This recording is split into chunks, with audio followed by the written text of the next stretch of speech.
Mais cedo, né, a primeira mesa eu tive com o professor Dané, lá da UFPEL, com o Tiano, com o Maurício, Leandro, a gente com uma ideia aí sobre alguns encontros, né, nossos encontros, nossos esbarros lá em Pelotas e das ideias. Agora, essa mesa vai um pouco na direção um pouco da performance, né? Tem um quê um pouco da performance, que também está incluído na minha pesquisa. Lembrando que o webinar ele é parte dessa dessa minha pesquisa, estou fazendo um PPGAT na UERJ, e a gente entra um pouquinho no caminho da performance, né? E aí temos aí a Gabriela Tarouco, vai falar um pouco com a gente, alguns trabalhos, né? Chamei ela para conversar um pouco. Mais uma vez estarei aqui junto com a Madame Elise Hiraco, né? Estamos aí há 10 anos de história aí, né? De troca de ideia. E eu vou apresentar também um trabalho que eu fiz lá em Pelotas, já falei um pouco mais cedo, que né, é um trabalho de escultura, foi feito com uma coisa, mas ele envolve uma questão performática também. E é isso, a gente apresentar nossos trabalhos aí um pouco, falar um pouco das nossas ideias. E, e é isso, a gente tem 3 horas aí. Na outra mesa deu 3 horas, ainda foi pouco, o Damé falou. O Damé falou que 3 horas foi pouco e dava mais, né? Mas a gente vê aí como é que a gente vai fazer o nosso porquinho. Quem vai estar agora, né, nos nossos auxílios aqui, nas mediações, a Eliane, tá aí no doutorado na UERJ também, no EFEGARTES. A gente está envolvido nas cerâmicas, bem. Isso. Continuo? Sim, senhora, fique à vontade. Aqui a gente vai. Muito bem. Boa tarde, pessoal. Eu sou Ilia Narayama. Já dividi, acho que, algumas vivências acadêmicas aqui com o Rafael, né, com a Gabriela também, não sei se ela lembra. E estamos aqui, né, para mais uma parte desse webinário, né, convocados pelo Rafael. E eu gostaria de fazer só uma pequena apresentaçãozinha, né, para quem não esteve pela manhã também, mas acho que tem muita gente que estava aqui pela manhã, né, como o Rafael já bem introduziu, né, um seminário que faz parte da pesquisa dele, né, que é Ateliê Nômade, Experiências e Transgressão de Limites, né, desenvolvida por ele durante a pesquisa de mestrado, e que pretende realizar uma ação performática investigativa utilizando o ateliê de cerâmica como um dispositivo. E para isso ele precisaria sair às ruas, né, fazendo essa vivência, mas devido à limitação, né, da pandemia, ele teve a grande ideia de realizar e convocar a todos esses artistas virtualmente através desse webinário, né, esbarrando por aí. Esse esbarrar foi aqui pela web, e estamos todos aqui nessa tarde, como pela manhã também, para trocar e partilhar essas ideias, né, desses artistas, de novas formas de fazer arte, né, novos pensamentos de se fazer, não só na cerâmica, né, eu sou da área de cerâmica também, mas não só da cerâmica, como da performance, e, enfim, em como pensar, né, em como pensar a arte, principalmente nesse período pandêmico que estamos, né, isolados. E pela manhã tivemos a mesa Caminhos ao Sul, né, com alguns convidados, tivemos muitas trocas e partilhas de projetos em andamentos, e agora à tarde, na mesa 2 nós temos interferências no território. Esse foi o tema colocado para essa mesa, que contamos com a apresentação de 3 trabalhos realizados em épocas, locais e situações diferenciadas, mas que produziram, né, tem um elo entre si, que produziram algum atrito nas instituições onde foram recebidas, né, concebidas, e trazendo também possibilidades de pensar espaços expositivos a partir dessas interferências novas, esses novos pensamentos artísticos. E para essa tarde a gente conta com a participação da Gabriela Tarouco, né, do próprio Rafael Grilo, com seus trabalhos, e a Elise Hiraco. Quem vocês preferem? Tem alguma ordem para começar a compartilhar seus trabalhos? A Gabriela ou a Elise? Vamos dar a oportunidade primeiro às convidadas, não é, Rafael? De fora. Já falei muito já hoje. É, mas a falar mais. Deixa eu apresentar um pouquinho aqui a Elise Hiraco é mestranda na linha de pesquisa Processos Composicionais para a Cena, do Programa de Pós-Graduação de Artes Cênicas da Universidade de Brasília. É pesquisadora no coletivo de documentação e pesquisa em dança Eros Volúzia.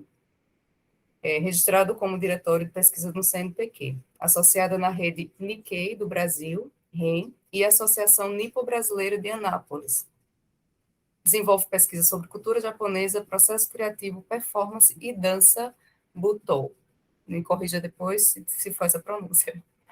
E a Gabriela Tarouco é doutoranda em arte contemporânea pelo PPG Arts, né, da UERJ, mestra em artes cênicas pela UFRGS, né, do Rio Grande do Sul, e professora também por lá, membro dos grupos de pesquisa MOTIM, Mito, Rito e Cartografias Femininas nas Artes, Estudos Culturais em Educação, Artes e Saúde, e vincula seu trabalho artístico à formação de atrizes e atores e ao trabalho do sujeito sobre si, através de uma prática pedagógica transdisciplinar. Desenvolve trabalhos em arte usando como suporte a cena, a fotografia e o vídeo.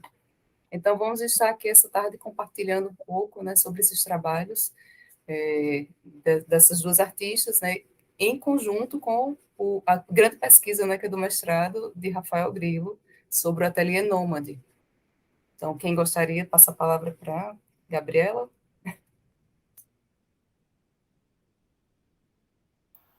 Olá, Lia, obrigada. Olá, boa tarde. Vocês me ouvem bem? Sim. Então, é um prazer estar aqui com vocês. Agradeço o convite do Rafael para estar aqui se esbarrando pelo Meet e, enfim, né, ver o que acontece a partir desses diálogos todos. Estive aqui de manhã ouvindo e foi muito interessante, né, descobrir projetos que eu não conhecia de um lugar tão próximo a mim. Eu sou de Porto Alegre e nesse exato momento eu estou no Cassino, que é em Rio Grande, que é do ladinho de Pelotas, né? E, enfim, vamos lá então. O Rafael me convidou a falar sobre um trabalho que eu desenvolvi durante a pandemia, que começa com uma pergunta, que é como que a gente produz arte, como que a gente se mantém atuando, produzindo, criando, construindo no momento de pandemia, num momento tão nocivo de tantas mortes ao redor, né? E aí me perguntando isso, e essa dificuldade de se expressar cenicamente, né? Poxa, enfim, né? A gente viveu essa realidade de calor aqui, gente. Está muito frio aqui no Rio Grande do Sul, aqui no Cassino, então, que tem ventos. Eu estava muito frio, agora deu um calorzinho. Como criar, né, nesse momento, assim, quais são o que está reverberando de potência criativa no momento de enclausuramento, né? E aí tem um texto que eu sempre gostei muito, que é o Hamlet Máquina, que é um texto do Rainer Miller, que Rainer Miller ele vai reescrever um texto que foi criado por Shakespeare, que é Hamlet. E nessa escritura do Rainer Miller, né, ele escreve esse texto em 70 e poucos, não sei exatamente qual é a data, mas é um outro contexto social, político, outro país, né, a Alemanha, que está passando por um outro momento de reestruturação de pensamento, de identidade, então tem várias questões ali efervescendo, e o próprio feminismo está se construindo ali numa outra realidade também corporal e política, né, do mundo naquele momento, principalmente da Alemanha. Então, o texto do Miller acaba falando um pouco sobre essas questões todas a partir dessa releitura do Hamlet, que é um texto de 1600. E aí, uma personagem que tem, né, nesses dois textos é a Ofélia. Na Ofélia do Shakespeare, ela morre afogada num rio, né, num momento de, né, é dito no texto, né, um momento de ela se não é dito no texto que ela enlouquece, mas dá-se a entender pela narrativa dela que ela tem um colapso nervoso, né, a partir de toda a situação de de abuso mesmo, né? Ela acaba vivendo uma situação abusiva ali com o Hamlet devido ao plano de vingança do Hamlet, e aí ela acaba sucumbindo a isso, ela cai no rio ou se mata, enfim, mas ela morre no texto. No texto do Miller, ela não morre, ela acaba agindo como duplo revolucionário desse Hamlet, né? Tem esse homem que está em desconstrução, que é um homem maquínico naquele momento histórico, e essa Ofélia, ela surge como um duplo, o duplo que constrói a revolução, é um duplo que realmente age como uma máquina, só que uma máquina de guerra. Então a gente tem de um lado o Hamlet maquínico e do outro a gente tem uma Ofélia máquina de guerra. A máquina de guerra é um conceito que foi uma noção, está lá no Deleuze, no Guattari, nos Mil Platôs, e que eles vão dizer que a máquina de guerra são forças que agem contra o Estado, contra as forças de castração do Estado. Então, é tudo aquilo que se levanta contra o Estado e propõe revoluções pode ser entendido como uma máquina de guerra, mais ou menos por aí. E nesse texto do Deleuze e do Guattari, eles vão falar sobre os nômades, né? Sobre o movimento nômade, que é um movimento de desterritorialização e reterritorialização constante. Então, o nômade, ele passa por um processo que dialoga com essa ideia de máquina de guerra, né? E aí, né, todas essas reflexões me levaram a criar essa cena, né, um solilóquio, que é um pequeno trecho dentro da peça do Hamlet Máquina, que já é um texto pequeno, curto, tem 7 páginas. E aí eu pego um trecho do texto e aí eu construo esse texto dentro do apartamento onde eu estava morando naquele período, que é um apartamento no Rio de Janeiro, que eu compartilhava com outras 2 pessoas, né? Uma delas trabalha com fotografia, com imagem, então a gente fez esse trabalho juntas. Ela gravou, ela filmou, e aí eu fiz a narrativa, fiz a construção cênica no banheiro do apartamento. Pensando que, naquele momento, a gente ainda não tinha esses dados tão volumosos. Só um minuto, mãe me chegou. Esses dados tão volumosos como a gente está tendo agora do aumento de casos de violência doméstica durante a pandemia. Naquele momento era só uns insights que estavam surgindo ali. E aí, pensando nessa figura dessa Ofélia, o que seria essa Ofélia nesse contexto que a gente estava vivendo, né? Eu pensei, qual seria o ambiente da casa em que, na maioria das casas, nas casas que tem uma estrutura, que tem chave, né? E, em geral, o banheiro. E se a gente for ler relatos de violência doméstica, muitas mulheres se refugiam no banheiro para fugir dos seus agressores, né? Desse parceiro que acaba se tornando um vilão, né? Dentro dessa narrativa da casa. Então, se constrói ali. E um segundo motivo é porque é um dos ambientes da casa que tem água corrente, tem o banho, né? Tem o chuveiro. E tem um dispositivo que a gente escolhe quando aquela água vai correr e quando aquela água vai cessar, né? Que é o chuveiro. Então, a gente pode escolher fechar o registro e não morrer. Porque você pode escolher, não vou morrer, não vou enlouquecer, não vou me matar nisso aqui, não. É mais ou menos por aí que trilha o texto, assim. Então, eu construo essa cena, construo esse videoato, essa videoperformance, e aí, a partir dessa videoperformance, eu vou criar um ensaio visual, que foi publicado numa revista, na Rebento, e um artigo falando sobre a noção de máquina de guerra, atravessando questões do feminismo, questões feministas, com os dados de violência doméstica que ocorreram, falando sobre violência doméstica principalmente, e essa Ofélia, né? Entendendo que a Ofélia acaba se tornando um personagem recorrente dentro da história da dramaturgia, né? Tem a criação primeira, que foi Shakespeare, tem o Hamlet Máquina, do Rainer Miller, e tem outros autores e autoras que vão reescrever a peça. E aí, mulheres, né? Tem a Lisa Klein, que vai escrever um romance que chama Ofélia, em que o tempo histórico da narrativa se dá lá nos 1600, só que a forma como ela escreve e desenha essa Ofélia, ela se torna uma protagonista dessa história e ela também não morre. Ela foge, ela consegue sair de todo aquele drama, e ela que conta a história, ela que escreve a história do Hamlet, conta essa história disso que aconteceu dentro daquele castelo. E tem uma dramaturga, que é a Magda Romanska, que também vai escrever Ofélia, e já vai escrever Ofélia atravessando questões que têm a ver com a máquina de guerra, que vai falar sobre feminismos, né, e diferentes feminismos, e vai surgir também essa feminista mais selvagem, mais bárbara, que vai questionar ainda mais as situações estavam acontecendo ali naquele período, né? É um texto mais recente. E é uma pesquisa de doutorado também da Magda. Então, tem essa personagem que ela surge, e aí dentro da minha pesquisa do doutorado, ela acaba surgindo com algo que a minha orientadora, que é a Luciana Lira, ela chama de mito guia, né? E são figuras míticas que surgem como pistas, acionamentos de algo que está reverberando em ti, né? E a Ofélia, ela surge como esse mito guia, que vai me guiar para pensar, né? Essa relação da casa para a rua, né? O texto do Rainer Miller, esse solilóquio termina: eu vou para a rua vestida em meu próprio sangue. É uma mulher que se rebela contra todo esse espaço doméstico e vai para a rua viver a vida dela, construir suas revoluções, né? E a rua é o lugar que a gente não estava podendo ocupar nesse momento de pandemia, né? Então, isso para minha pesquisa, né, de doutorado, acaba se tornando um dado decisivo, né? Porque eu pesquiso deriva, eu pesquiso caminhar na cidade, eu pesquiso perder-se na cidade, né? A pesquisa, eu estudo artistas que começaram a caminhar como prática estética, e a partir desses artistas eu elaboro jogos, que eu vou chamar de jogos psicogeográficos, né? Que é um termo cunhado pelos situacionistas, em que a gente vai caminhar na cidade a partir dessas prerrogativas, que são esses jogos, e a partir deles a gente vai construir conhecimento em arte. E aí eu estou preocupada em formação, né, em pensar sobre formação de artistas a partir da caminhada.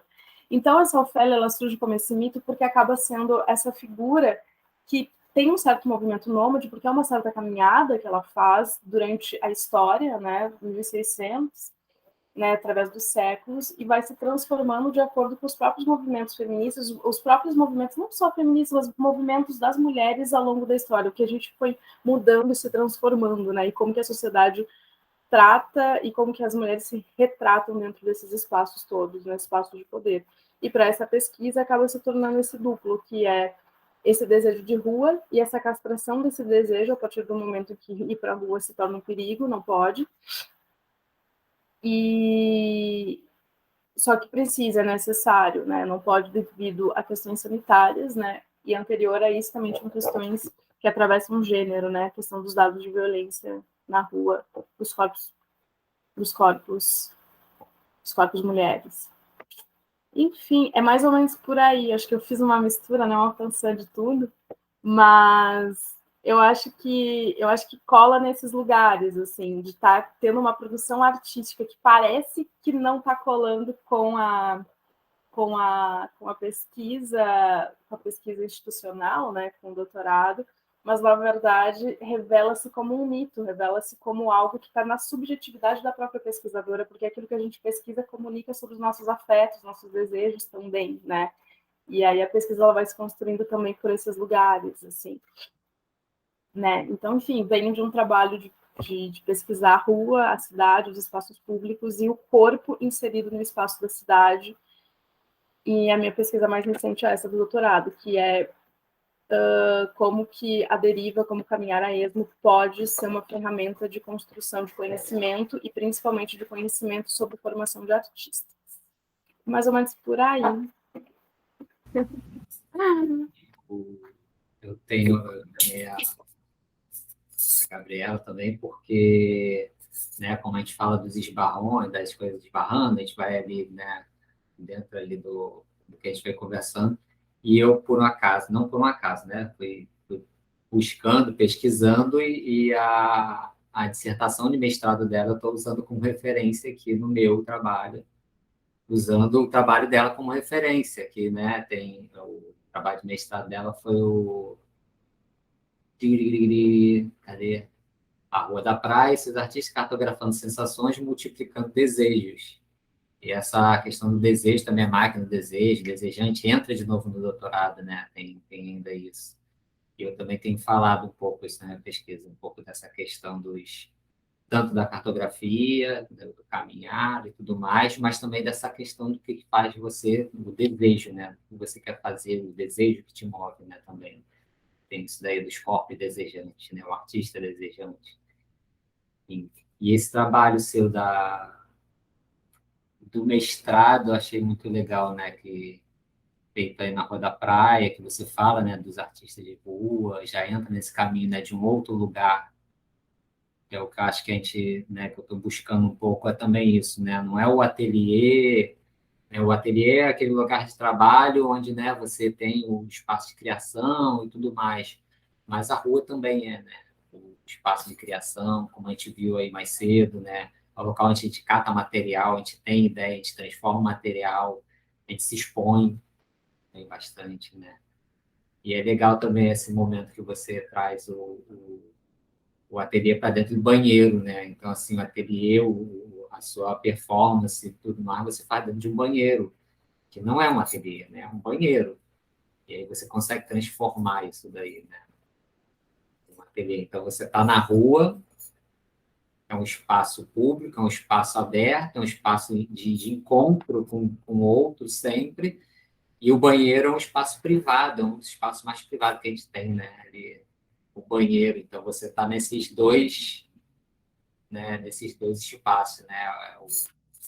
Eu tenho pensado muito nessa questão do entre, né? Do meio, do transitar entre limites, né? Então, assim, você não está nem no privado, no espaço, só trabalhando, pensando no espaço privado, mas também da rua também. Tem bastante coisa aí de referência. Vai estar lá na minha dissertação, vai estar lá, né? Como é que coloca? Bota o sobrenome primeiro, né? Tarouco, tá? Pontinho, G, já está lá já nos referenciais lá.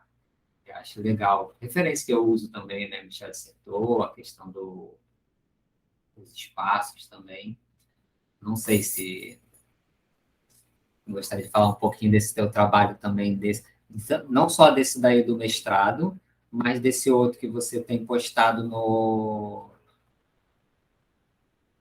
No Instagram. É isso, é Instagram. Meu tio aqui. Ah, Gabriela, você tem imagens desse seu trabalho? eu tenho vídeo, até separei o vídeo aqui. Depois você vai mostrar para a gente. Né? Tem um momento de compartilhar. Posso mostrar o videozinho. Eu tenho que separar, não separei, tem as imagens também, como que foi organizado o ensaio visual, também se tiverem curiosidade em ver. O mestrado, né? É legal falar, porque essas coisas vão ficando no passado da gente, né? E são coisas que nos motivaram tanto em algum momento, só que daí a gente vai caminhando e parece que algumas pedrinhas, algumas partes nossas vão ficando. E aí, de vez em quando, em momentos, a gente tem que voltar lá, pegar elas e se reconectando, né? O mestrado, ele começou de uma cartografia, assim, né? Porque o que eu pesquisei no mestrado não era algo que aparecia na minha trajetória, né? Eu tenho uma formação em licenciatura em teatro, sou professora de teatro, e sempre trabalhei com professora da educação básica, atuando tanto na rede privada quanto na rede pública. E eu sempre gostei muito de teatro físico, né, e de algumas outras literaturas que vão por esse caminho. Então, parecia que o mais lógico seria, quando eu entrasse numa pós-graduação, eu fosse falar sobre formação de atores e atrizes num campo mais físico, corporal, e estudar outras referências, um outro campo, acionar um outro campo de saber.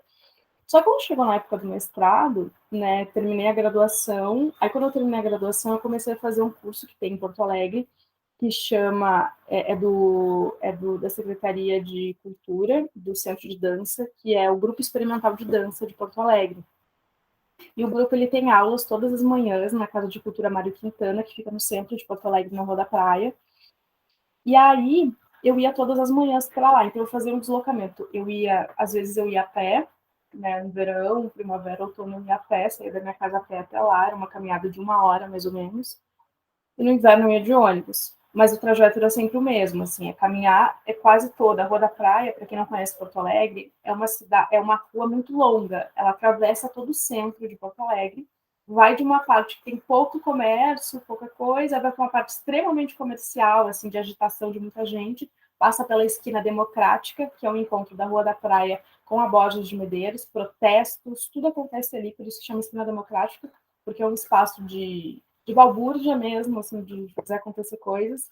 E aí continua por uma área comercial e daqui a pouco chega numa área boêmia, que tem bares, e uma parte cultural, onde vai ter a Casa de Cultura Mário Quintana, vai ter mais alguns museus, e lá no final tem uma parte militar, daí toda uma área militar ali, aí você vê os milicos, eles estão ali treinando, e aí lá no final vai chegar no gasômetro, aí vai chegar no Guaíba, que aí é uma parte mais também de lazer e de esportes e tal, e o gasômetro está fechado, mas anteriormente ele era um espaço cultural também da cidade de Porto Alegre, onde abrigava a Bienal, acontecia ali, hoje de manhã a gente estava falando sobre isso, né, e um dos artistas, o Cris, mostrou um vídeo de uma ação que ele fez na Bienal, era ali na usina do gasômetro. Eu assistindo o vídeo, eu dei uma saudade, né? Saudade de como eu tinha espaço na cidade, culturais, assim, públicos. Então, eu fazia todo um trajeto todas as manhãs, caminhando essa distância dessa rua, nesse horário das 8 e pouco, e saía meio-dia e pouco. E tinha uma movimentação diferente que eu observava. E nesse horário do meio-dia, havia muito artista de rua. Era estátua viva, era músico, era pintor de retrato, era uma galera fazendo acontecer uma vida e uma arte ali na cidade.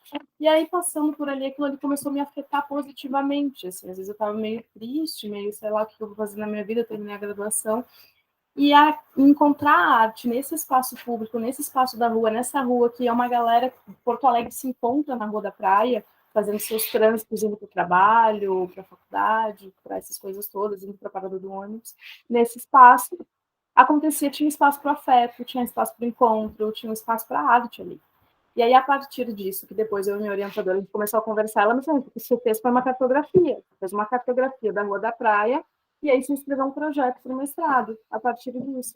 E aí foi desse movimento de estar caminhando na rua, de estar encontrando artistas de rua, que nasceu o desejo de escrever sobre isso. Acho que, né, a Gabriela Caminhante do Espaço, ela já existia, mas essa Gabriela vai pesquisar isso, estudos dali, né, de estar caminhando na rua e transformar isso em construção de conhecimento acadêmico, assim.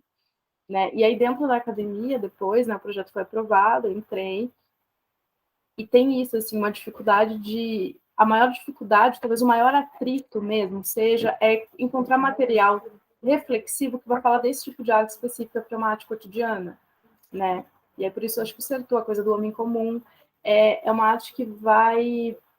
Ela não é uma arte do mainstream, não é uma arte da galeria de arte, não é uma arte do circuito teatral de Porto Alegre, não é teatro de rua, não é teatro na rua, nem de rua, não está na programação do Festival de Teatro de Rua de Porto Alegre.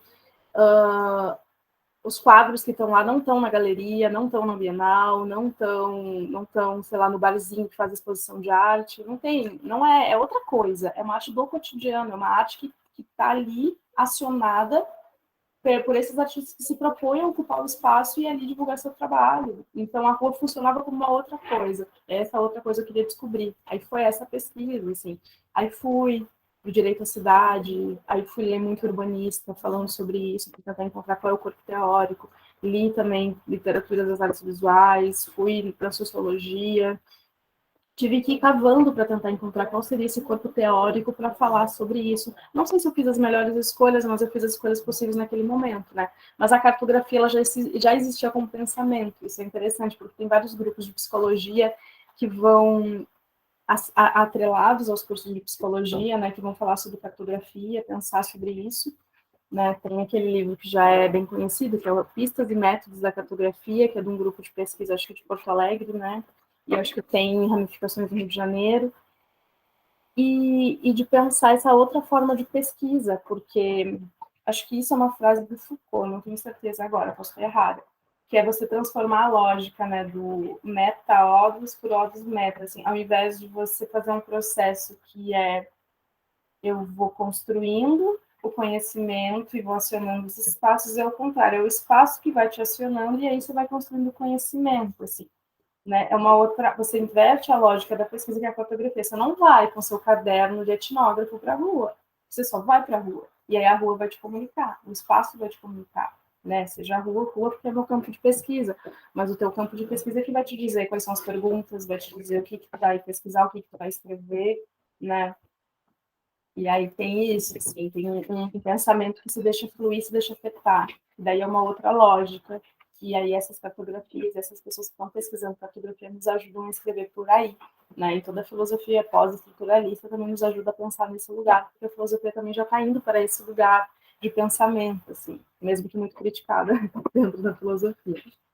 Mas é meio por aí, assim, o mestrado. E foi isso, assim. Aí a minha última pergunta, né, quando eu terminei, o mestrado, entreguei para a banca, assim, eu perguntei, tá, e aí, né, eu sou professora de teatro, né, sou professora, e o que eu faço com isso? O que essa pesquisa me diz sobre formação? O que essa pesquisa me diz sobre dar aula de teatro, ou sobre ser professora de teatro, ou ser professora de arte, né? Eu estou muito mais ramificada agora. E aí começou a me perguntar sobre isso. Será que esse artista da Rua da Praia, será que esse artista de rua, ele me dá alguma pista para eu pensar a formação de artista? O que é formação de artista quando a gente está pensando nessa cotidianidade, a gente está falando da rua, desses espaços, né? Minha mãe, gente. E E, e aí eu já estava lendo, né? Já estava lendo sobre deriva, já estava acionando, né? Já tinha lido sobre a internacional situacionista, a minha orientadora pesquisa isso também.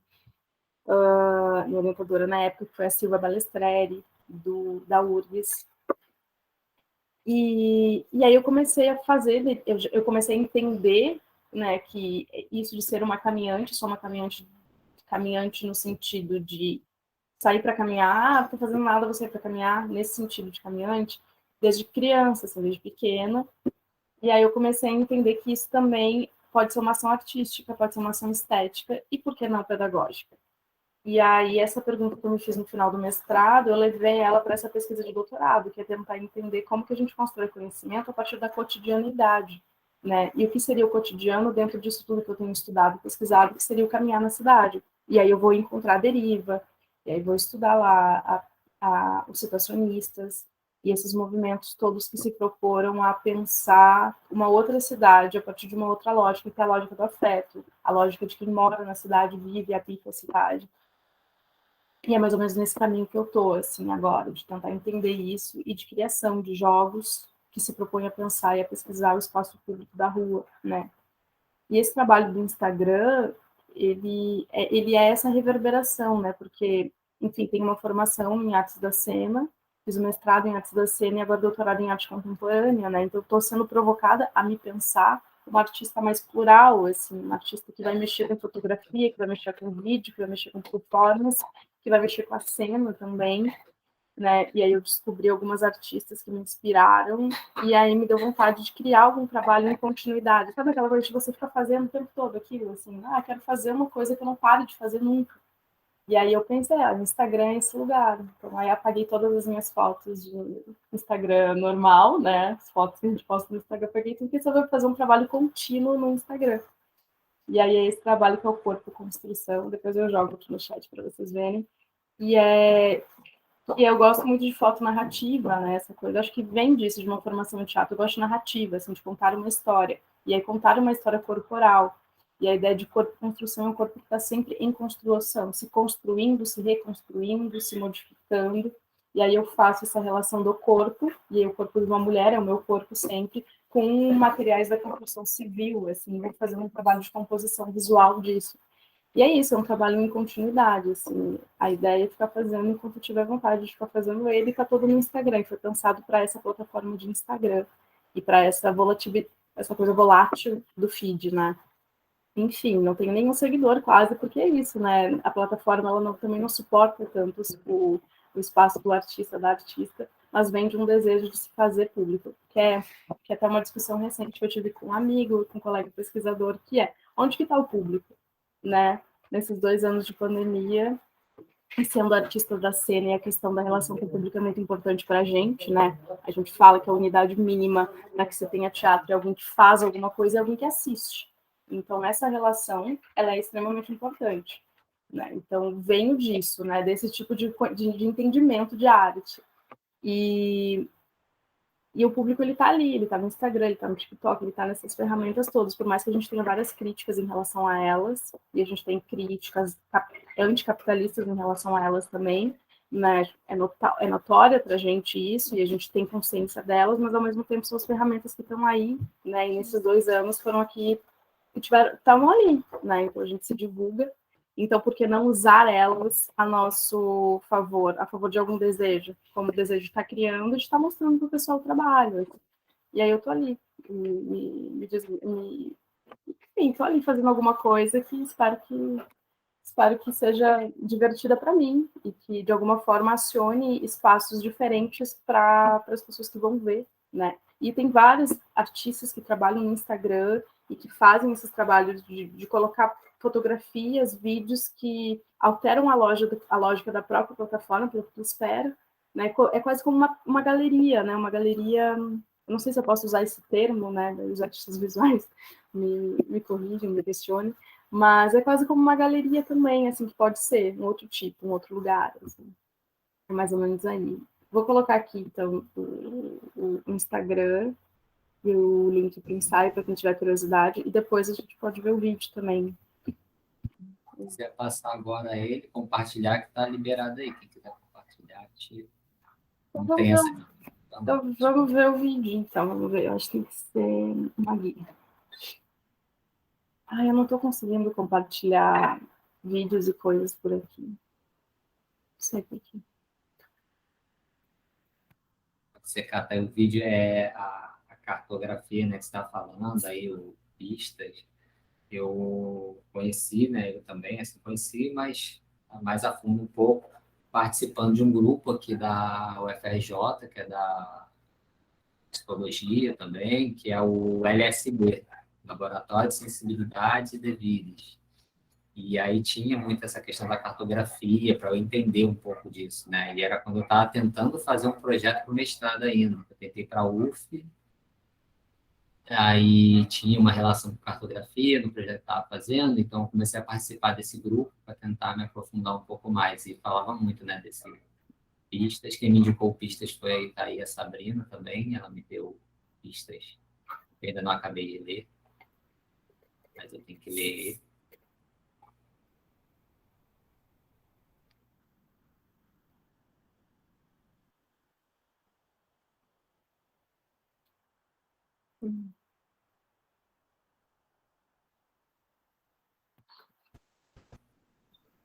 Teve umas fotos dessas que foi numa revista da USP, né?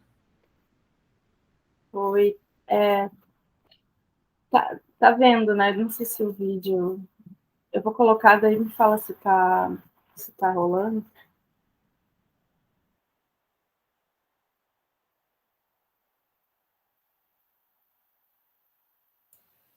Ele está acontecendo, mas aparentemente sem som. Eu não sei se ele tem som.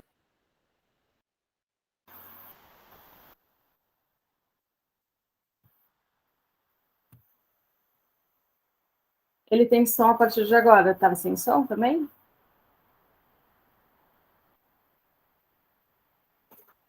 Estava. Quando você começou a falar, não correspondeu ao áudio, não. Tá. É porque eu não estou conseguindo compartilhar pelo de compartilhamento mesmo, né? Que é uma guia. Ele não aparece a opção de eu compartilhar esse vídeo. Aí eu não sei. Aí essa parte técnica eu não sei o que eu resolvo. Como é que faz? Ele está disponibilizado em algum canal? Tem algum link? Tá. Espera aí que eu vou achar aqui. Deixa eu achar.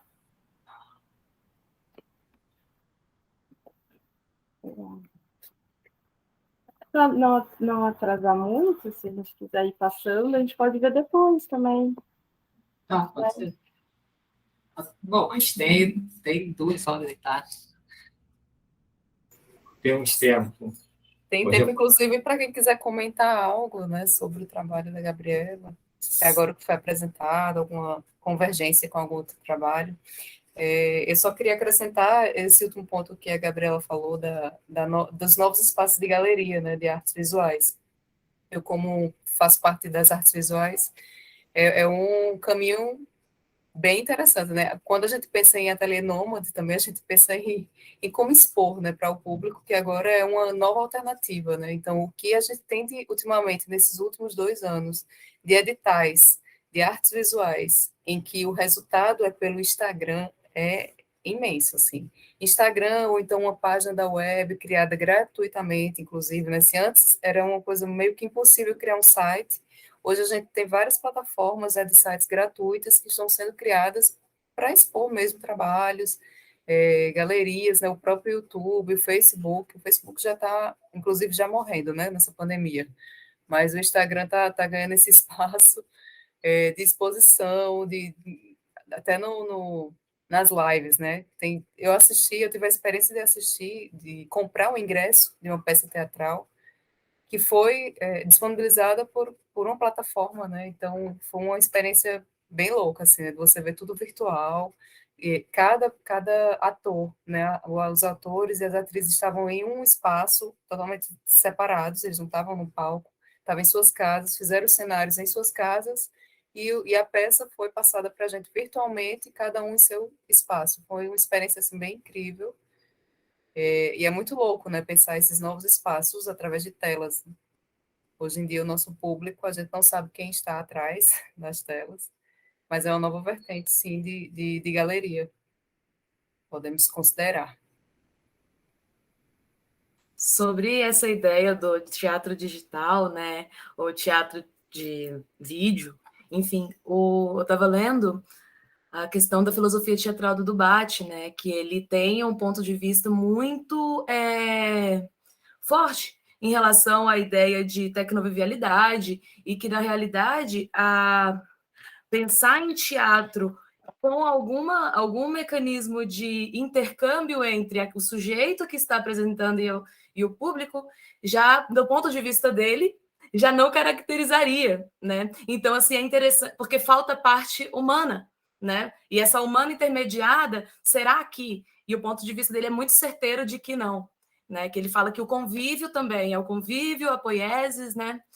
E eu fiquei pensando muito nesse período, pensando sobre essas formas de estar em cena, sendo das cênicas também, porque essa video performance que eu vou mostrar para vocês, ela foi a primeira, sabe? E depois o próprio conceito de video performance ficou pairando muito na minha cabeça, porque foi a forma que eu mais me desenvolvi artisticamente, mais até do que em cima de um palco, sabe? Foi a forma que eu encontrei uma expressividade em um local de aprendizados, né, múltiplos, que a própria video performance pode proporcionar. Mas eu só queria pontuar que realmente é uma discussão que está vindo agora e que tem muitos pontos de vista de muitas pessoas que não é teatro, é teatro digital, mas não pode ser teatro, não é teatro porque não é ao vivo, não tem gente, e entra um monte de pontos.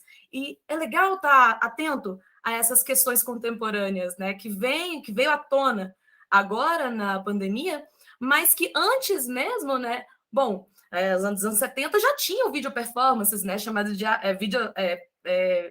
artes digitais, né, era o nome da Anne Taylor. Então, assim, o que a gente faz hoje em dia, na realidade, do meu ponto de vista, é pensar nesse público virtual de modo realmente desterritorializado, mas não chamar de teatro, dentro da minha cabeça, sabe? Vindo das cênicas, que eu fico morrendo de medo, que o meu mestrado é lá nas cênicas, né, no programa de pós-graduação, aí eu fico pensando, gente, eu não posso chamar isso aqui de teatro, porque se chamar isso aqui de teatro, vai vir meio mundo aqui em cima de mim, porque não pode, porque não é, dentro de alguns postulados, né, do que vem a ser, de acordo com X, Y, Z, e aí são vários cuidados, né, e eu sinto que a performance, ela, pelo menos da parte do ponto de Schechner e Turner, né, ele tem essa abrangência, né, ela consegue englobar as mídias, ela consegue englobar espaços virtuais, espaços reais. Então, pensar nesse conceito de vídeo performance, uma coisa junta, pelo menos foi isso que eu escrevi na minha monografia, sabe?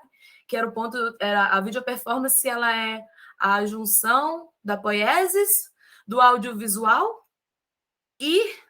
são três. Poiesis, audiovisual e o vídeo, né? Que não adianta, qualquer uma das duas coisas se tornaria o apetrecho, né? Segundo ponto, eu fiquei analisando a partir de Heidegger, quando ele fala sobre a obra de arte. Eu já meio que entrei, assim, para fazendo essas pontes, mas era mais isso que eu estava pensando, assim, porque você falou de vídeo performance, sabe, Gabriela? Eu curto muito, muito, e eu fiquei pensando muito nesse negócio que você falou, da relação de estar à deriva, né, estar flanando, o flaner, né, na cidade, e aí o Dubat, ele fala muito do percurso indutivo e o percurso, esse percurso indutivo, né, que é da prática para a teoria, né, da vivência, para depois você entender aquilo que está rolando, porque se às vezes você vai muito com as coisas muito formatadas daquilo que deve ser, de como as coisas... A coisa não funciona dessa maneira, né? A gente vive, depois a gente observa, Senão perde toda a espontaneidade e as possibilidades infinitas de coisas que podem acontecer, né? Eu fico pensando muito nisso, me interessa muito. E foi assim que eu conheci o Grilo. Isso foi muito legal, né? A nossa amizade é muito boa, porque ela veio de um processo muito estudantil, sabe? Rolou o evento do Enearte, lá aí no Rio de Janeiro, foi mó legal. E eu tinha levado, a priori, uma video performance, que era essa que eu gostaria de mostrar para vocês no final, porque acabou que ela não foi apresentada, né? Acabou que, assim, na reunião a gente se encontrou e falou, então, a sala não tá escura, o trem não vai ficar legal.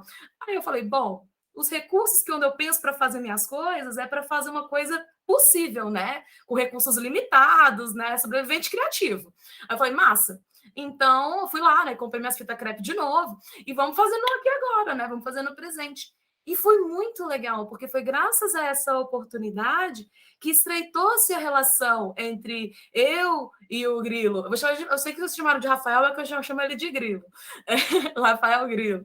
Bom, e foi muito bacana, porque depois desdobrou-se, né? A performance, a video performance virou uma performance, que daí virou uma escultura, né, que o Rafael fez, e foi super legal, porque foi lá no Forte de Copacabana. Eu nunca tinha ido para o Forte de Copacabana, então eu achei muito legal. Saí daqui de Brasília, fui direto para lá, porque eu falei, tenho que ir nessa exposição, muito importante para minha vida. Fui, porque é muito interessante ver as possibilidades que se desdobram a partir desse acaso, né, de se deixar, tipo, ok, eu poderia ter batido o pé lá, né, e falar, não, mas eu quero que seja vídeo performance, senão não vai dar, sabe? E não, vamos acolher essas outras possibilidades, vamos nos abrir para o outro, né? Que foi algo que, poxa, rendeu super bons frutos, além de uma boa amizade, sabe? Pensar, também teve uma pintura que foi feita, né? Então, assim, vários desdobramentos aconteceram, e pensar a video performance, eu acho que hoje eu vejo ela muito como uma arte muito democrática, sabe? Tipo, hoje em dia todo mundo tem um celular, hoje em dia todo mundo consegue editar minimamente um vídeo, sabe? Para deixar ele tirando aquelas pontas, né? Fazer o básico, assim, a gente não está falando de grandes efeitos, de som, mas minimamente a expressividade, ela é possível, né? Lá no semestre passado, eu estava dando um TEAC, e esse TEAC era chamado Técnicas Experimentais Tecnológicas em Situação de Solidão. E o objetivo dele era que todos os discentes presentes se transformassem em sobreviventes criativos mesmo, tipo, do it yourself, vai lá, aprenda, tenha noção, tenha organização, tenha autonomia, bora, eu vou estar aqui ajudando vocês para vocês se expressarem, mas a obra é de vocês, eu não vou falar que, vamos fazer a partir disso ou a partir daquilo, mas dando esse suporte de produção, sabe, quais são as etapas, porque era a proposta da disciplina, né, e foi mó legal, porque eu vi aqui no departamento lá das cênicas, existe um local da expressividade, mas por vezes a questão da organização mesmo, da disciplina, da didática, de entender o todo pelas partes, às vezes eu não queria que se perdesse, sabe?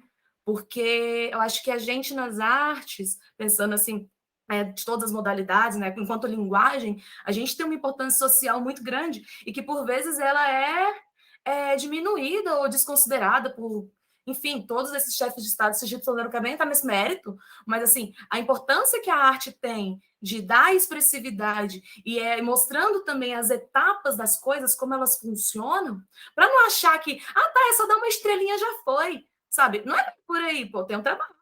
Tem uma poesia aí, não vem do nada, sabe? Você não sabe, não acontece assim. Pode acontecer também, mas assim, na sua, tipo, há um trabalho também, né? E a função da disciplina era realmente mostrar essas etapas, de falar, gente, olha só, para vocês fazerem esse rolê, você tem que fazer isso, isso e isso. Segura a onda, pega a tabela. Eu até vi hoje, Grilo, o seu Excel nos stories, eu falei, é ruim mesmo, porque é mó ruim, né? Mas assim, querendo ou não, tem que fazer o mínimo da organização para conseguir fazer. Porque enquanto artista independente, sem apoio de edital, sem apoio de muitas outras coisas, é você por você mesmo, ou você se organiza, ou você não faz. Ou faz o tremelo assim, né? E vai, mas assim, do jeito que dá. Mas assim, a organização, ela não é pela chatice da organização, não, sabe? Mas eu acho que é o lugar que era a parte que eu queria pegar para eles, né? E enquanto espaço afetivo também. Porque essa parte da humanização da tecnologia, das relações intermediadas pela tecnologia, ela pode ser, às vezes, muito cruel, né? Eu não sei como é que foi o processo, né, de vocês, assim, mas eu, enquanto mestranda, lá nas disciplinas na época, eu fazia maior questão, sabe, de ligar a câmera, mesmo assim, numa situação meio precária, né? Eu falava assim, não, pô, é melhor ligar, porque pelo menos a pessoa que tá falando ali tá vendo a minha cara, minimamente, sabe? Tipo, pelo menos as relações, elas se tornam mais humanas, a gente vê as expressões, a gente consegue entender algumas coisas que estão acontecendo, mas porque senão fica tudo muito frio, né? E na disciplina rolou esse encontro, assim, foi mó legal, e tá na minha dissertação, sabe? Que eu tenho pensado hoje em dia sobre a situação de solidão, a solidão criativa também, não a solidão do ponto de vista da psicologia, que leva para outros lugares que eu não quero, não é o ponto, o foco é esse, sabe? É uma solidão pautada na realidade do pensamento de Heidegger e Bachelard, né? Pensando enquanto uma cabana interior, né, um trabalho, o encontro de si mesmo, né, desassociado, diluído do social para você encontrar a sua decidida solidão e falar, ok, vou fazer. Porque, no fim das contas, muitas das vezes a gente só depende da gente mesmo. Então, eu busco refletir na dissertação sobre essas questões. Não tão mais sobre a questão de território, mas é uma relação muito mais existencial e de poder de ação. Não, porque eu entendo também, no outro ponto, que na realidade, assim, não quer dizer que a gente está sendo hermeticamente fechado e que não dá para confiar em ninguém. Não é isso. Mas é que minimamente a gente tem que conseguir dar conta de todas as etapas. Se a gente tem uma pessoa para somar, massa. Mas que a gente não pode deixar de fazer por estar sozinho, sabe? Porque é uma realidade, sabe? Hoje todo mundo tem 24 horas, mas o tempo corre. E até encontrar um grupo de teatro de 10 pessoas, como é que você vai juntar 10 agendas? Muitas das vezes, os grupos eles se desfazem por uma questão de gerenciamento de tempo. E a pessoa vai deixar de produzir artisticamente porque não quer, porque só precisa. Assim, claro que o outro é necessário, mas a gente também é capaz, sabe? Essa foi uma das reflexões. Assim, eu vou defender agora, gente. Estou ficando doida a maio. Eu já entreguei para o revisor, estou ficando louca para defender esse negócio. Vai ser emocionante, mas vai ser tipo aqui, né? Tipo, exatamente, agenciar. Várias agendas, né? Sim, foram várias agendas que teve que negociar, né? Eu atrasei um pouquinho porque eu fui deixar minha filha na escola. E cada um com seus depoimentos pessoais, né? A gente não precisa entrar no mérito. Mas, enfim, a videoperformance, o risco, ela começou muito desse lugar de pertencimento. Ela parte de um sentimento apátrida, de não se sentir... Porque, assim, eu fui criada numa comunidade japonesa. Mas, para a comunidade japonesa, eu não sou muito adequada para a comunidade japonesa tradicional, né? Bom, era uma comunidade, né, lá de Anápolis. Eu sou de Brasília, mas a minha mãe é de lá, então toda a minha parte familiar foi ali e as minhas vivências. Então, assim, eu sempre me senti dentro desse deslocamento de tipo, ok, tô aqui eu sou Nikkei torta, né? Tipo, não cumpro muito bem os tradicionalismos, mas estou ali. Agora, dentro de outros lugares, isso dentro da minha formação educacional, até mesmo nos grupos de teatro os quais eu fiz parte, eu era a japonesa do rolê, e assim, dentro de outros critérios de disciplina, de não sei o quê, de objetificação do corpo feminino, né? Enquanto japonesa mulher, e entre vários outros lugares, aqui que eu não quero nem aprofundar. Mas, enfim, dentro desse limbo intercultural, de falar assim, ok, não sou nem de lá, não sou nem de cá, onde estou nesse lugar?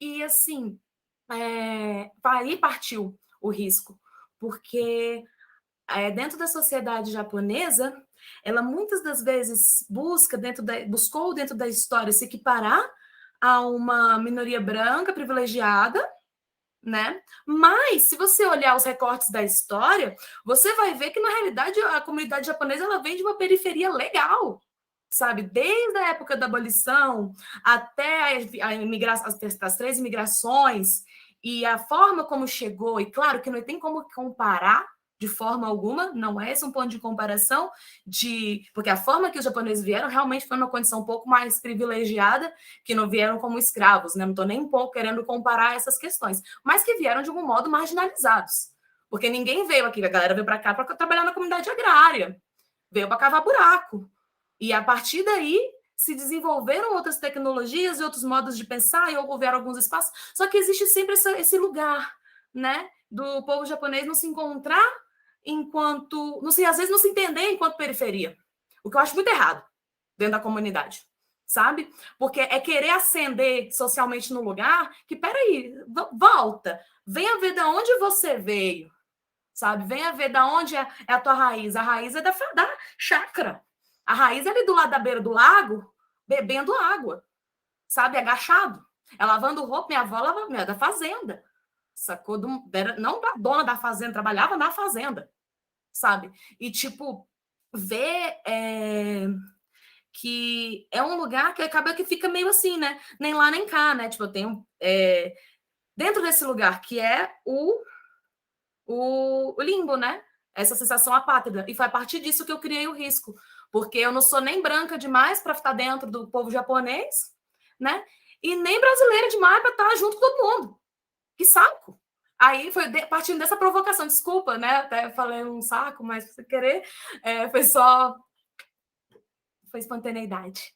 Mas é isso, depois eu queria mostrar para vocês o risco, porque eu fiz uma poesia também, junto, para migrar.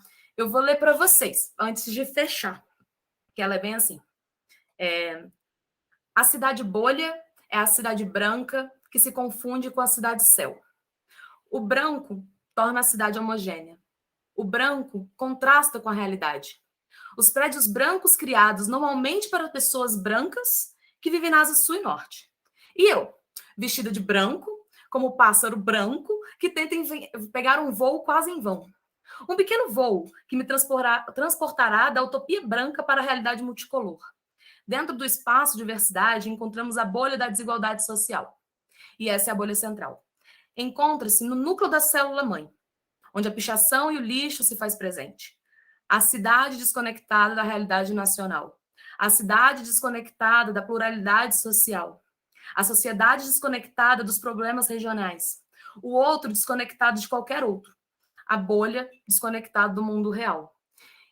E, assim, essa performance, eu saía de lá do Eixão e ia lá para a rodoviária. E é muito doido, assim, pensar em como a Brasília, o Nicolas Berry fala que é a solidão dividida em blocos, né? Mas aqui a gente tem a pobreza também setorizada.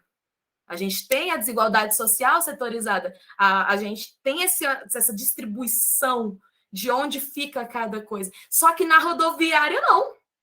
Tá tudo ali. Todo mundo passa por aquele lugar, é um lugar de grandes movimentações de todos os cantos, todas as classes passam por ali, porque o Ministério corta ali também. Então, é um grande pulsar ali, de encontros, né? De pessoas com diversas vivências que podem trocar.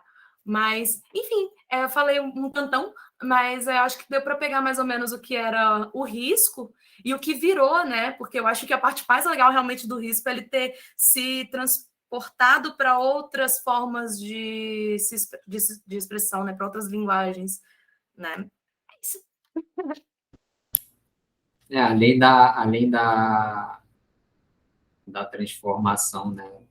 Trazer, né? Da gente trazer o risco para a escultura e tudo, a gente ainda fez lá uma proposta de uma roda de conversa lá na Rural, né? Com a exposição que eu fiz. Foi falar sobre processos criativos, né? Que foi um atrito muito grande. Lá na Rural, o pessoal fala sobre processo criativo, tipo, como assim? Do que vocês estão falando? Tipo, né? Teve um pouco aquilo, né? Teve isso também, é verdade, ainda tivemos essa roda do processo criativo, que reverbera, né? Reverbera no seu processo hoje do mestrado e no meu também, né? Porque, de algum modo, eu estou discutindo os processos criativos de composição. Foi massa esse encontro. Eu tenho papel até hoje, sabia? Pô, aquele ficou legal. Quem participou foi até o falecido professor Giussene, faleceu agora, tem pouco tempo. Mas foi, assim, dos professores. E é incrível, né, que foi dos professores, foi o único que foi lá participar, né? O Licínio era o cara mais desconexo, eu acho, um pouco lá daquele curso, que ele participava das coisas mesmo, ele estava aberto bem ao diálogo mesmo, às novas propostas, ele, tipo, embarcava, era tipo, vambora, vambora, né? Era bem legal, e essa ideia da gente trazer, não só a gente falar sobre, né, o que a gente estava vendo ali e tudo mais, mas também propor para os outros, né, e tal, e aí, vamos fazer uma exposição, mas vamos fazer junto com a exposição uma roda de conversa para a gente conversar, o pessoal aqui do curso de artes, né, sobre o processo criativo, porque não se falava muito sobre o processo, não estava se falando muito sobre o processo criativo. Foi bem legal ali. E a apresentação no NART mesmo, né? Porque, assim, dando uma melhorada no seu, na sua, uma melhorada não, mas, né, na sua visão bela do NART, o NART aqui no Rio foi foda, foi tipo assim, foi tenso, né? E assim, né, algumas coisas é isso, né? Algumas coisas que eram para dar certo, né, estava ali programada, não ia dar certo de jeito nenhum se tu não chegasse e falasse, tá, beleza, não, vamos fazer assim, né?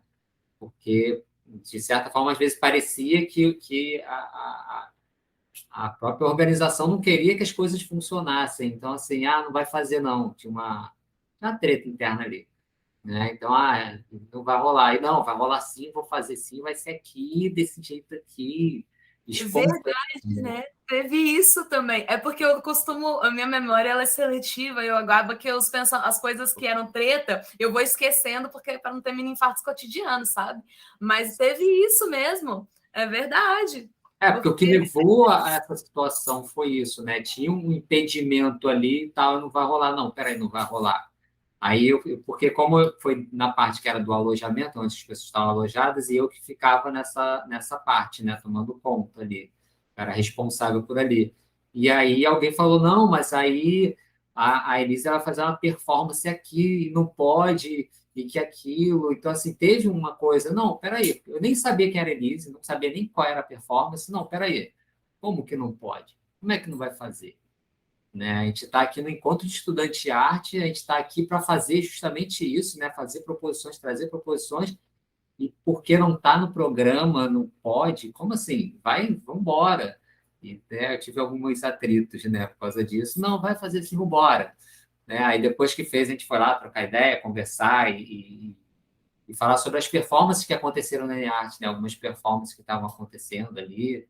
Eu nunca tinha falado sobre performance, eu nem tinha ideia muito do que era a performance, assim, era só alguma coisa que eu ouvi falar em algum lugar. E aí, a partir daí, começar a pensar um pouco isso, né? Aí o que eu coloco agora na minha pesquisa é essa questão da performatividade, né? E já vou um pouco para o caminho da performance enquanto pesquisa, que é uma coisa mais ainda recente, né? Que é a performance não só como uma proposta artística, a performance como uma maneira de se fazer pesquisa, né? Uma ferramenta de pesquisa também. Eu acho, nossa, ainda estou descobrindo esse mundo aí que é muito legal, é muito bacana. Depois vou abrir aqui alguma coisa que eu acho que onde tem a referência aqui. Mas é bem bacana, né? Pensar, né? Como a gente sai a proposta da performance quanto pesquisa é um pouco isso, né? Você não está catalogando ou numerando ou descrevendo em palavra, né? Ou é número ou são palavras, né? A partir da performance você vai conseguir fazer a pesquisa e aí você vai estar narrando alguma coisa, né? Aí entra no caminho da narrativa também, que aí já vai para esse caminho também, esbarra um pouco na cartografia. Então tá tudo muito aqui, eu acho, costurado, eu consigo achar essas costuras aí, né? Inventar aqui, ó, falar nisso, ó. Essa daqui foi o estudo, né, que eu fiz, que é a partir de uma das imagens que eu fiz da performance. Aí foi o primeiro estudo, né, que é em cerâmica, e aí depois eu fiz mais outros estudos. Então, até isso, né, dentro do curso de arte foi um pouco sair disso, porque entra muito na escultura, aquela escultura clássica. Então, você tem que ter os cânones e tem que ter isso e aquilo, e eu estava mais pautado pela questão do movimento. Meu interesse é o movimento. Então, assim, eu vou dar um movimento sem me pautar muito nesse...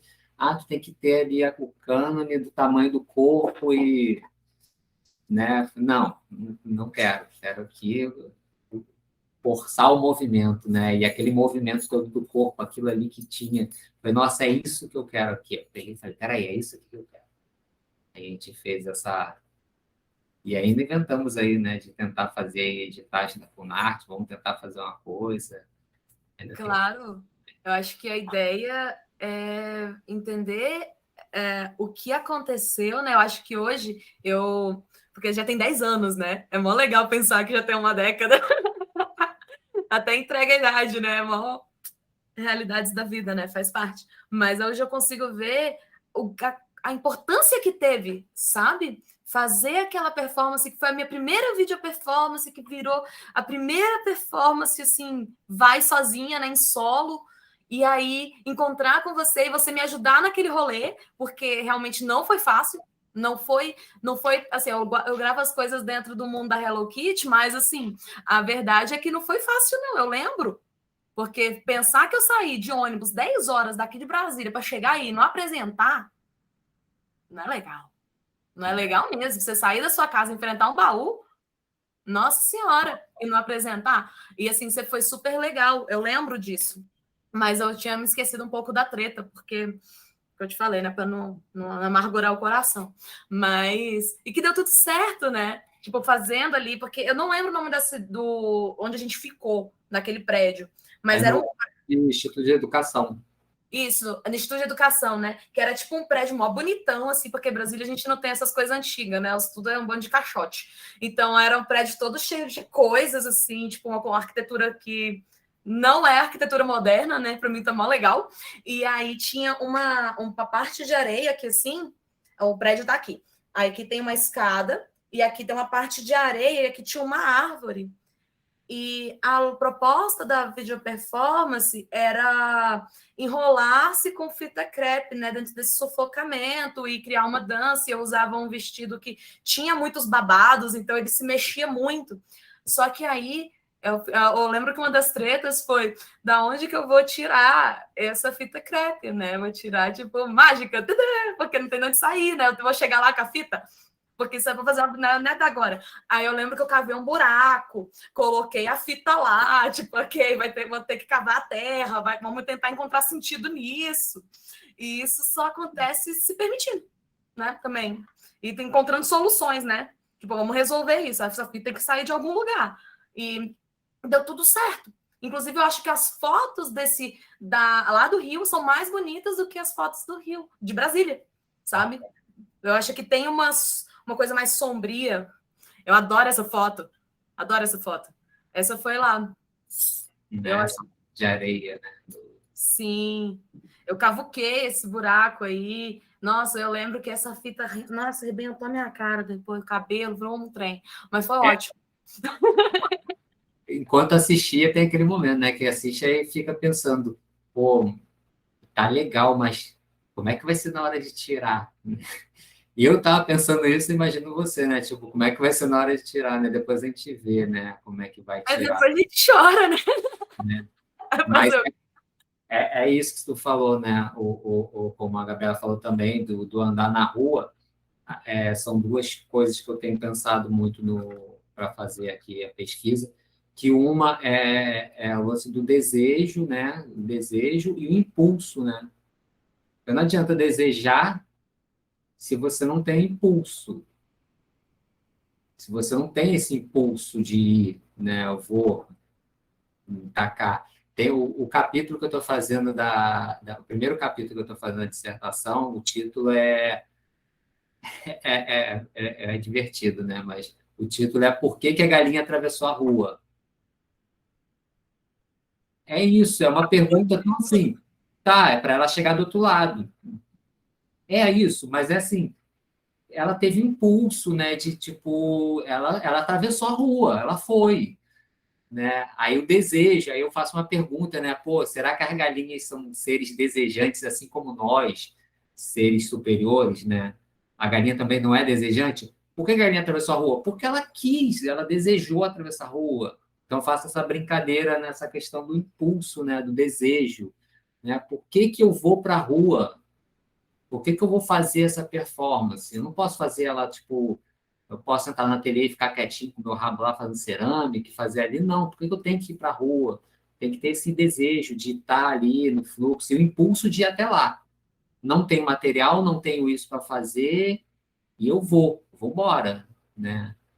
O NART foi isso, né? Em 2012 eu conheci você e foi quando a Priscila me convidou na época para ir para Pelotas. Eu fui em 2013. E aí era isso, né? Eu não tenho cerâmica na rural. Na rural ainda não tem, na área de escultura não tem a parte cerâmica. E eu quero fazer, eu tenho esse desejo. E aí eu vou para Pelotas, uma cidade que eu não conheço ninguém, que eu não tenho família nenhuma, e vou para lá, para Pelotas, para poder experimentar, experienciar um ateliê, um projeto lá. Então, assim, é o desejo de fazer aquilo, mais o impulso que vai me dar a possibilidade de conhecer um projeto foda, que eu tenho até hoje como referência, conheci pessoas que são referências o tempo todo ali no que eu estou escrevendo. Então, assim, é o que a gente está falando também um pouco aqui nessa, além da performance, né, essa questão do impulso, né, o desejo, o corpo desejante, né, que tem aí do Deleuze, né, que fala, né, a máquina, o corpo desejante, né, a gente tá, o corpo é desejo, e o impulso do eu quero ir, eu vou fazer, não dá para fazer, dá sim, tipo, né, sendo lógico, não sendo inconsequente, né, tipo, pô, né, drop 10, né, vou pular de cabeça, não, bota capacete, tá, pula de cabeça, mas vai de capacete, bota a cotoveleira para não se arranhar, leva um band-aid para na dúvida, mas vai, né? Eu acho que é isso, né? Como se fosse uma coisa, a gente falando agora, como se fosse uma coisa fácil, né? Porque para mim, tem duas questões. Uma é uma coisa que eu acho que eu jamais conseguiria fazer, tipo, ou teatro, ou apresentação, assim, alguma coisa, porque é a vergonha de aparecer em público e estar ali, na frente do público, né? Fazer isso daqui eu tenho a segurança do computador, né? Não estou em público, mas se fosse numa sala, nossa, eu estava suando, desesperado. Eu toquei numa banda, eu tocava baixo, eu tocava atrás da bateria para não aparecer, eu ficava quase atrás da bateria, tipo, vou tocar aqui, né, para não aparecer. Então, assim, fazer uma performance, uma ação performativa, ir na rua, estar com o outro, estar aberto a uma coisa que é poder encontrar com pessoas aleatórias, em situações aleatórias, ou também não encontrar com ninguém. E aí entra nessa coisa da solidão. Também existe esse espaço da solidão, que você vai fazer só você, né? Essa coisa da solidão eu acho bem interessante. Preciso também experienciar um pouco ter um pouco isso, né? A solitude. Acho bem legal. Rafa, só cortando um pouquinho, vamos ver o trabalho da Gabriela, senão a gente perde um pouquinho o que ela explicou lá Ah, sim. do Cadê? trabalho dela, né? Não sei se você já está pronto, né, Gabriela, para mostrar. Que aí a gente já começa a ver o da Elisa também. Achei aqui, eu vou compartilhar com você.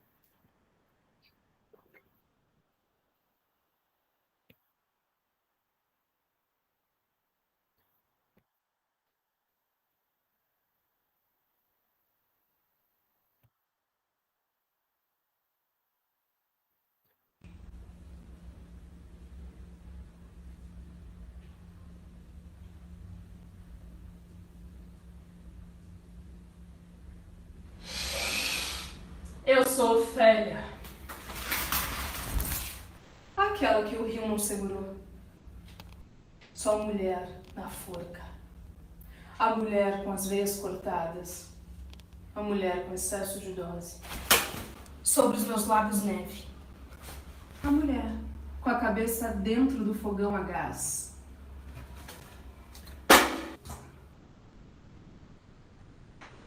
Ontem eu deixei de me matar.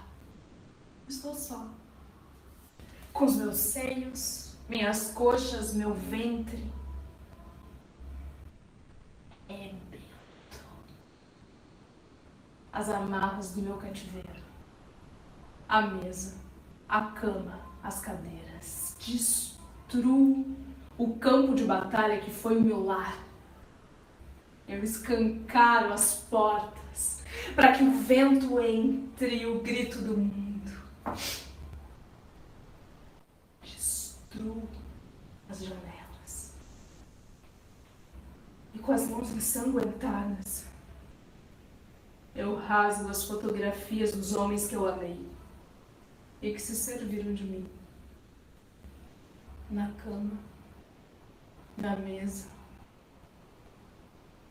no chão. Eu toco fogo no meu cativeiro e lanço minhas roupas no fogo. Exumo do meu peito o relógio que era o meu coração.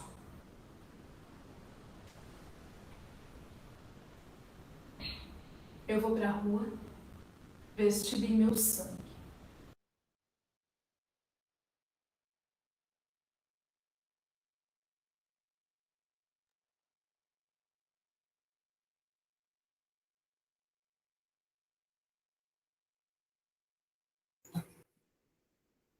Parabéns, Gabriela.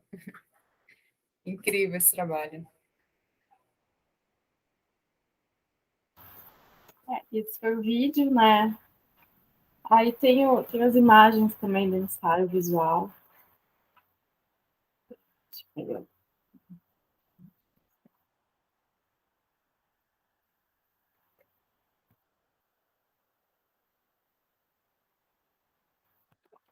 Esse é o ensaio que saiu na Rebento. Ele chama Fera Máquina de Guerra. Daí são frames, né? São pequenos fragmentos tentando entender como que poderia funcionar apenas como imagem e texto.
Qual que é a... Onde saiu essas imagens?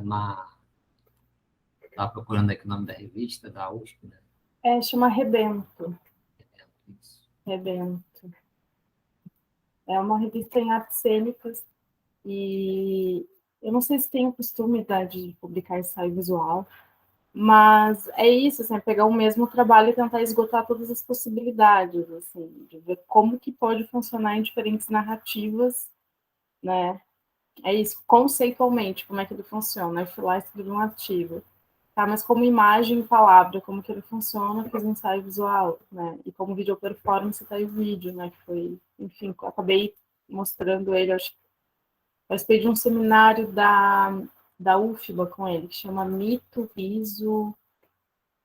Eu não lembro o resto, nome complicado, mas é um festival de teatro, de palhaçaria, assim, e feminismo. É isso. Aí tem um trabalho também que está no Instagram, daí se vocês quiserem, não sei se eu compartilho também, não quero monopolizar o tempo, mas vamos ver,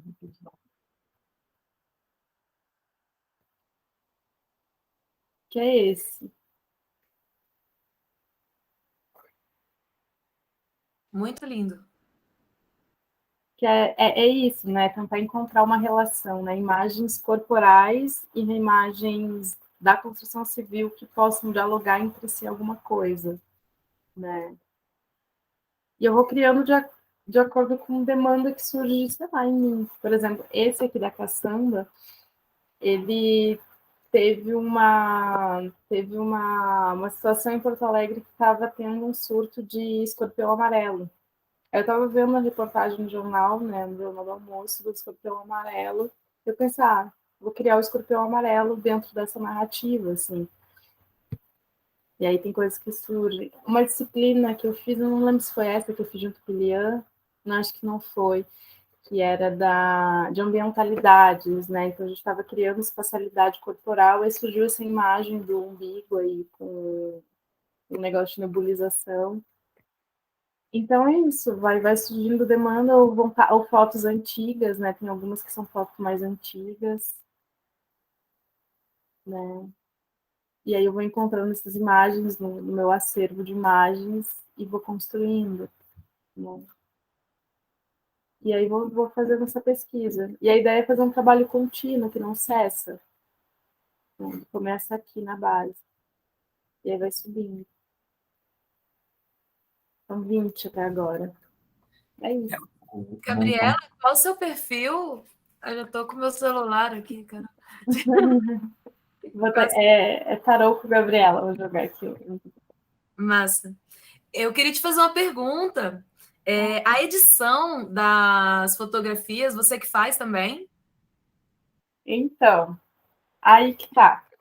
Essa parte mais de diagramação e de trabalho de tratamento de imagem, tudo isso assim, é o desafio, é uma questão, assim, porque eu realmente não sei fazer isso, não conheço nem as ferramentas direito. Toda vez que eu abro o Photoshop, me dá um ataque de ansiedade, assim, eu não consigo mexer naquilo lá, tenho um pânico. Aí agora eu estou preparando o meu outro ensaio visual, daí eu contratei uma pessoa que vai me ajudar com essa parte de edição de imagem. Queria, assim, eu acho que é uma das coisas que eu quero aprender a fazer, principalmente se eu continuar usando essa materialidade como meio de trabalho, né, aprender a mexer para poder também fazer, para poder realmente construir algo, né, porque tem a construção da imagem, as imagens eu que faço, então são fotos que eu mesma faço de mim, então tem todo esse primeiro trabalho da construção da imagem a partir, né, do ângulo da fotografia, e depois como é que trabalha essa imagem para conseguir a qualidade que se quer e no arranjo que vai construir algo, assim. São muitas etapas de produção de arte, né? São É a muitas sua etapas. criatividade, o seu olhar ali enquanto quase que videomaker também, né? Posicionando, fazendo trem, depois realmente essa parte do filtro, porque eu achei as fotos muito bonitas, sabe? Eu mexo assim, bem no. Quase tudo que eu aprendi na minha vida foi realmente no do it yourself mesmo, sabe? Baixando o programa do jeito que dava e fuçando do jeito que dava para fazer do jeito que dava. Só que eu achei que do melhor jeito possível, né? Essa é a pegada. Mas o que eu achei muito profissional, assim, sabe? O tratamento das imagens. Falei, nossa, chique. Sofisticado o seu trabalho, eu gostei bastante. Vou te seguir lá. Fiquei surpresa, acho que esse comentário, porque eu acho tão de uma qualidade tão, olha, tão de pessoa que está engatinhando ainda na materialidade da fotografia, sabe? Estou ainda engatinhando nesse lugar, assim. Espero um dia realmente olhar e pensar, olha aí, ó, virei artista das visualidades aí.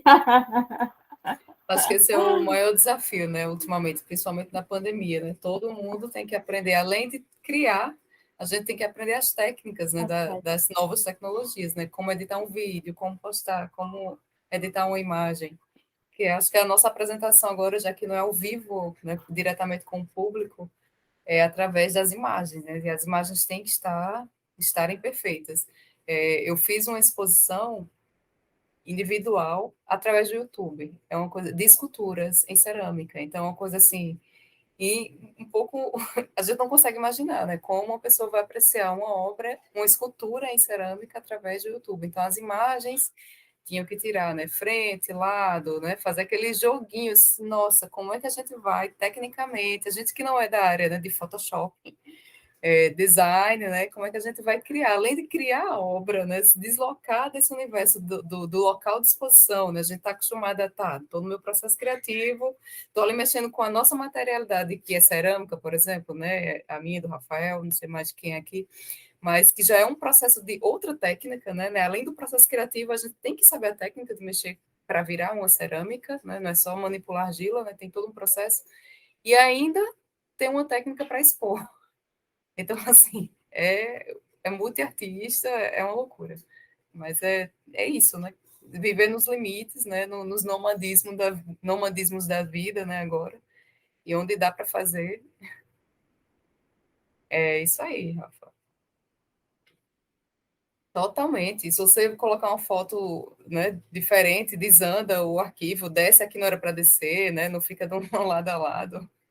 É bem complicado manter essa grade. Tentei montar uma página aqui com a Sabrina, que a gente tentou montar uma página, umas peças que eu fiz com ela aqui de cerâmica para poder vender e tudo mais.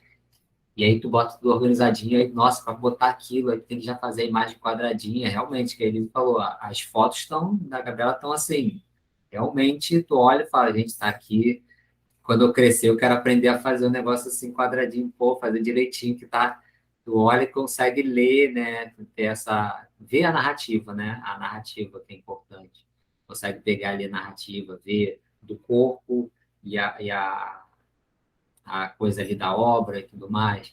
Então tem esse jogo aí. Então conseguir organizar isso daí é um trabalho, nossa, que é complicado. E descobrir, né, a maneira como outras áreas fazem isso, né? A fala dele me lembrou essas imobiliárias que trabalham hoje com visitação de apartamentos, de imóveis em 360 graus, que talvez essa tecnologia que está sendo usada na área da área imobiliária poderia nos servir também para pensar os nossos trabalhos, né? Seja para esse momento de exposição, criar uma exposição virtual, ou, não sei, alguma coisa cênica, corporal, que a gente possa usar esse tipo de tecnologia, né? E descobrir como que a gente usa essa ferramenta pelo menor custo possível, né? Já que a gente está sempre trabalhando no que dá, né? O que a gente consegue, dentro das possibilidades, assim. E já tem, né? Tem as câmeras em 360 graus que alguns, o pessoal que trabalha com vídeo, né, já faz, né?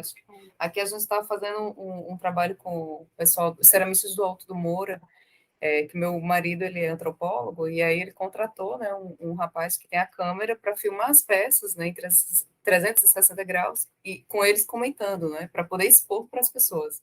Então, a gente já fica imaginando, né, essa filmagem por dentro das obras, né? Então, quem trabalha com o corpo, né, poder mostrar todo isso virtualmente, é bem incrível mesmo essas ferramentas se misturam hoje. Foi legal o que o professor da MET tinha apontado mais cedo, né, que é isso, né, que o Cristiano falou lá do trabalho, que ele só usou um celular, que era ruinzinho e tudo mais, que o Dan falou, é incrível, ele apontou isso, né, como com um instrumento com a economia de instrumentos, né, a gente consegue, tipo, dar conta ali, né, a gente pega ali e tentar fazer com aquilo ali, o que a gente tem e a potência que você consegue com aquilo ali, né. Acaba sendo um novo espaço de ateliê também, né, de criação, né? O aparelho celular, ele fotografa, a gente grava, né? Grava o áudio, a gente baixa um aplicativo, às vezes até mais prático do que um computador, né? Porque você já baixa aqueles aplicativos próprios só para o sistema do celular, já edita ali mesmo, rapidinho, a gente já tem um vídeo de uma qualidade média, mas que para as redes sociais é super aceitável, né? Já entra no Instagram tranquilo. Então, já é um novo processo de ateliê também. Eu A gente não descobri, precisa mais de um estúdio, né, cheio de máquinas. né, como é que é, ilha de edição, de não sei o Isso, quê, nossa, isso. eu cheguei a fazer aula lá de arte do vídeo lá na UFCEL. Então tinha os programas que aí você faz edição daquilo e baixa não sei o que e faz não sei o que lá. Eu fiz uns vídeos maneiros, assim, achei bem legais, assim, trabalhar com essa arte aí do vídeo e tudo. Mas era muito complexo, era muita coisa, e coisas que não acabam sendo acessíveis. Isso em 2013. Aí logo depois tu já tem isso no Um celular, tu faz. E tu fala, nossa, Esse efeito aqui, ó, né? Isso daí era algo impossível de ter esse conseguido efeito aqui que a gente distorce, né, a bagunça, né, a bagunça da usar. biblioteca, é apenas um clique, gente. Isso era impossível há alguns anos atrás. Não, Aí isso eles, Incrível. os custos, né? Porque, sei lá, se eu jogar para 2013, para você ter um computador que rodasse realmente assim bom ali, um Premiere, um Camtasia, algum outro programa profissional, tu tinha que desembolsar pelo menos uns 5K, sabe? Hoje em dia, para fazer uma edição básica, você faz realmente aqui.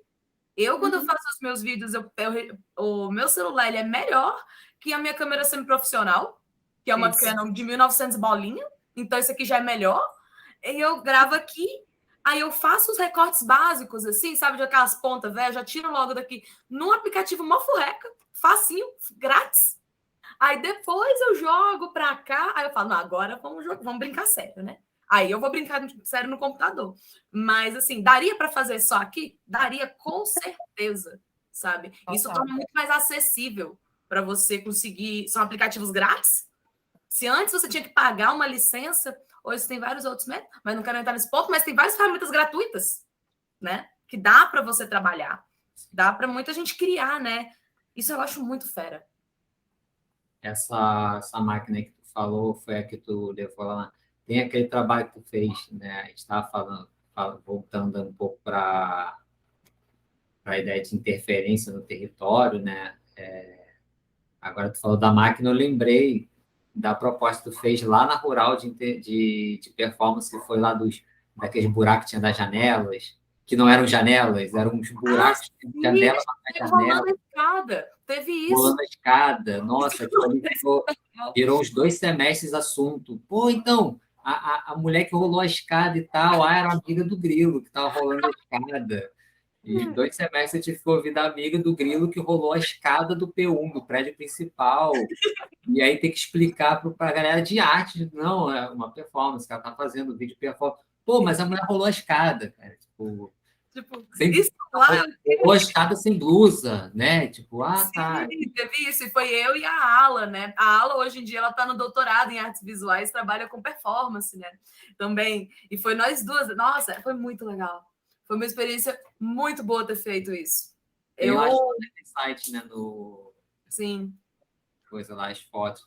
Aí tu falou de câmera, eu lembrei que tu tava com a câmera aí para tirar as fotos naqueles buracos lá que são é um prédio antigo, então tem uns espaços vazios que são janelas para nada, assim, é um quadrado de janela que não dá em lugar nenhum dentro do prédio. É porque é uma coisa muito louca da UERJ, né? Assim, para mim, eu acho muito diferente. Normalmente eu não estou acostumada, sabe? Com outras arquiteturas que não sejam as modernistas, né? Essas estruturas mais coloniais, as coisas grandes, sabe? Uns arcos gigantes, umas janelas de 3 metros. Eu nunca vi um trem desse aqui em Brasília. Eu acho mó legal. Eu fiquei realmente muito surpresa com esse espaço, sabe? Eu achei muito bonita a Rural. De coração, eu acho muito bonita. Porque parece que você está num lugar de fantasia, né? Pelo menos da minha realidade, é uma fantasia estar em convivência com esses prédios antigos, assim, porque aqui não tem, né? Então foi criada dentro de outro contexto. Eu acho muito. Convida muito a criar, né? Eu acho interessante lá, tem uma coisa que é interessante, é isso. Lá, Rural é um local que convida muito a você criar, né? A experimentar, você tem espaço, você tem tudo isso. E ainda assim, ainda é tudo muito fechado, assim, né? Tu tem espaço, mas as pessoas não são fechadas à experimentação, né? Não é o espaço, as pessoas são fechadas à experimentação. Aí eu lembrei disso porque foi isso, né? Virou um frisson. Vai lá, Elise, já puxa. O que eu estava falando é porque lá tem muito também, é que tem muitas matérias. O curso de artes lá é Belas Artes, né? Pelo que eu lembro. E tem outros cursos de outra, tem veterinária, lá tem agronomia, tem outros cursos. Então as pessoas elas simplesmente passam por aquele lugar, passando por aquele lugar. Elas não passam seja com uma escuta ativa ou com um olhar um pouco mais cuidadoso sobre o espaço que se está, né? Porque todo território ele tem essa capacidade, essa potência criativa. Lá tem assim de uma maneira que eu achei maravilhosa. Mas é porque eu acho que depende muito do sujeito, né? Do sujeito que olha para aquele espaço também, né? Porque você pode passar por ali como se fosse qualquer lugar. Assim como poderia passar ali, como você falou pela Gabriela, que era tipo um ponto de tipo uma feira, né? Tipo um centro de pessoas, de artistas independentes. Tem gente que pode passar por ali e só passar, né? Mas essa sua atenção, a atenção de olhar para o espaço, assim como eu olhei para aquele espaço e pensei, bom, aqui acontece coisas, né? Aqui é possível criar coisas. Eu acho que é o olhar do cuidado mesmo, né? Grudou, Grilo! Né? As crises tecnológicas. Mais cedo era a câmera, agora foi o microfone. Né? Essas crises tecnológicas. né? Um local que convida lá, era um pouco isso, né? A questão do, né, que eu sempre tenho um pouco essa crítica, né, da trava que tem no experimentar, né?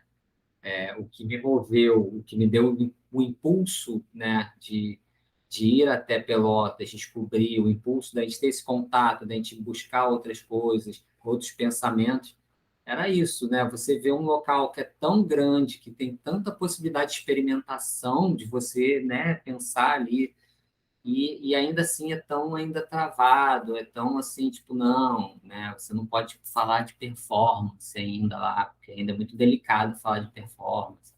A fotografia entra ainda uma coisa assim, então, né, tem ainda uma coisa ainda muito ligada à EBA de 1900 não sei quando, né, da UFRJ, então ainda é muito ligado àquilo. Então, você vai fazer uma experimentação, você vai falar de performance, você vai falar de qualquer outra coisa que saia um pouco da pintura, escultura, gravura, tem que ser meio com cuidado, tem que ser com carinho, tem que ir lá, tipo, então, né? Não é simplesmente chegar e descer a escada rolando, né? Tipo, Não, a coisa acontece também na ação, na vontade de fazer, para dar estranhamento, inquietar e mudar aquele território e zumbizar tudo. Tem esse lugar também.